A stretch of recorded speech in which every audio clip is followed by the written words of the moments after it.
Dhalua union ছাত্রদলের উদ্যোগে বিজয় rally ও শহীদ মিনারে পুষ্পস্তবক অর্পণ।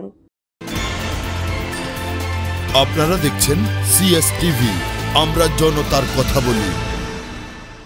বাংলাদেশ জাতীয়তাবাদী ছাত্রদল কুমিল্লার নাঙ্গলকোটে ঢালুয়া ইউনিয়নের আয়োজনে 16 ডিসেম্বর মহান বিজয় দিবস উপলক্ষে র্যালি ও শহীদ মিনারে পুষ্পস্তবক অর্পণ করা হয়েছে। স্থানীয় তেজের বাজার থেকে সোমবার সকালে বিজয় র্যালি শুরু করে ঢালুয়া বাজার সহ ইউনিয়নের বিভিন্ন বাজার প্রদক্ষিণ শেষে ঢালুয়া বহুমুখী উচ্চ বিদ্যালয় প্রাঙ্গণে এসে র্যালিটি শেষ করে। পরে 1971 সালে স্বাধীনতা যুদ্ধে আত্মত্যাগকারী বীর শহীদদের স্মরণে ঢালুয়া বহুমুখী উচ্চ বিদ্যালয় মাঠে শহীদ মিনারে পুষ্পস্তবক অর্পণ করা হয়। র্যালি ও শহীদ মিনারে পুষ্পস্তবক অর্পণ অনুষ্ঠানে উপস্থিত ছিলেন ঢালুয়া ইউনিয়ন বিএনপি যুবদল, স্বেচ্ছাসেবক দল, ছাত্রদল ও অঙ্গ সংগঠনের নেতৃবৃন্দ।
বাংলাদেশ জাতীয়তাবাদী দল বিএনপি ঢালুয়া তার ভোটকে আমাদের মধ্যে প্রথম জানাচ্ছেন আমাদের ঢালুয়া বিএনপি সমর্থিত ভাইরা।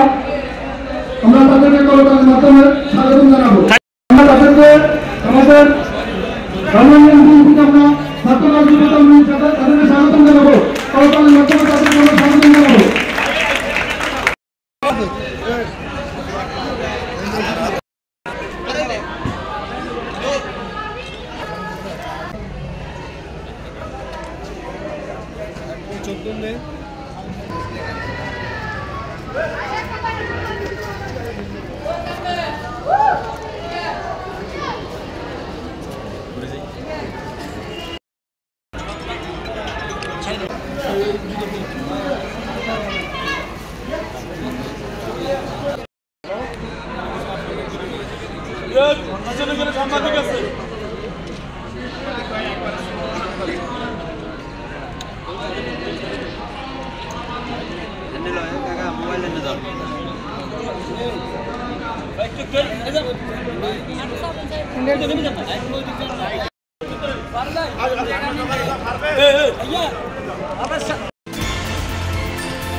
আপনারা দেখছেন সিএসটিভি, আমরা জনতার কথা বলি।